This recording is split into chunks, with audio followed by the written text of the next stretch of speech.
5, 4, 3, 2, 1.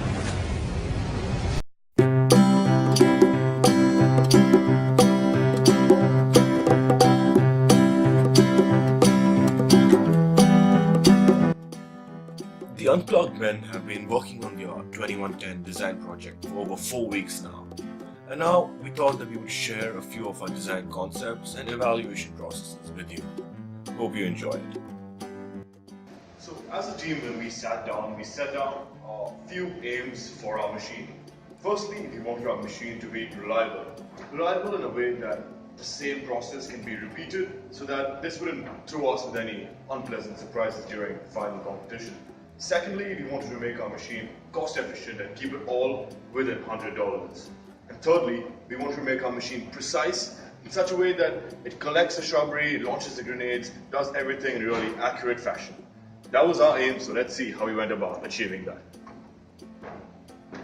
To develop the design for our 2110 final machine, we first came up with 5 preliminary designs, which we CAD'd, and then we reviewed together as a team and generated evaluation matrix and for each individual model, and then sat down and had a good discussion about the pros and cons and enlisted these to determine which our final design would be when it's all said and done. And you will see these models as the video progresses.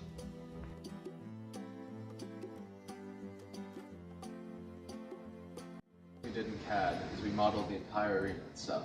This allowed us to make sure that our modeled machines have the correct dimensions to achieve their functions. As well as we could take from these models and cut out the own parts and make sure they were correct dimensions. Here are the CAD models and following part of the video. Shown in Figure 1 completed most of the tasks. However, it could not retract the arms to bring the shrubberies into the base. The motor mount could not pull the thread inwards, and this resulted in a loss of points for the team. Thus, we had to improve upon this. From the previous design, the motor manages to retract the arms to bring the shrubberies into the base.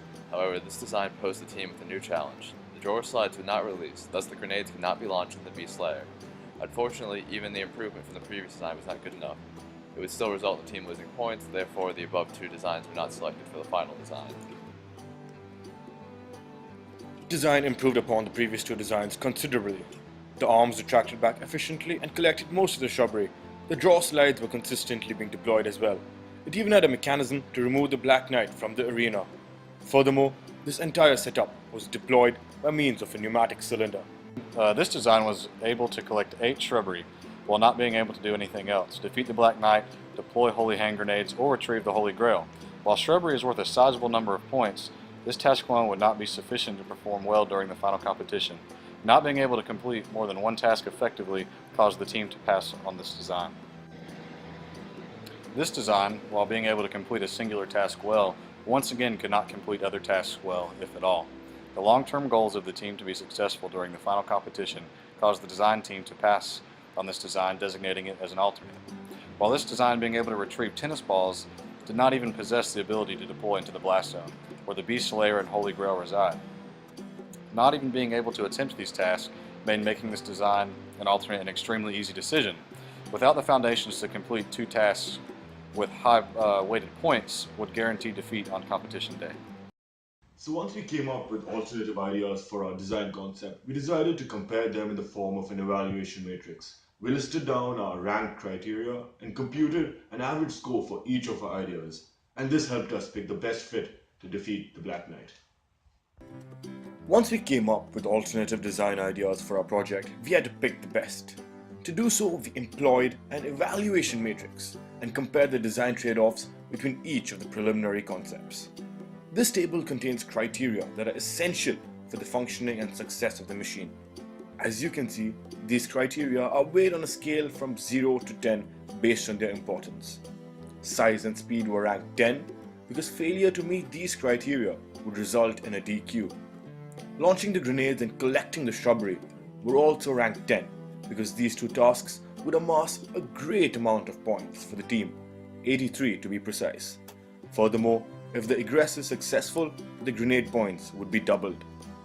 Consistency is also ranked a 10. This is because, as we mentioned in our aim, we are intent on making this machine reliable and repeatable. This will ensure that the team is not faced with any unpleasant surprises during the final competition. Once we had our criteria set, we ranked the alternatives on a scale of 1 to 4 and calculated an overall score for each design. As is evident from this table, Design 1 stood out as the design that would be a best fit for the competition. So that was our evaluation report, and I hope our video was insightful. But right now, it's time for me to take my break.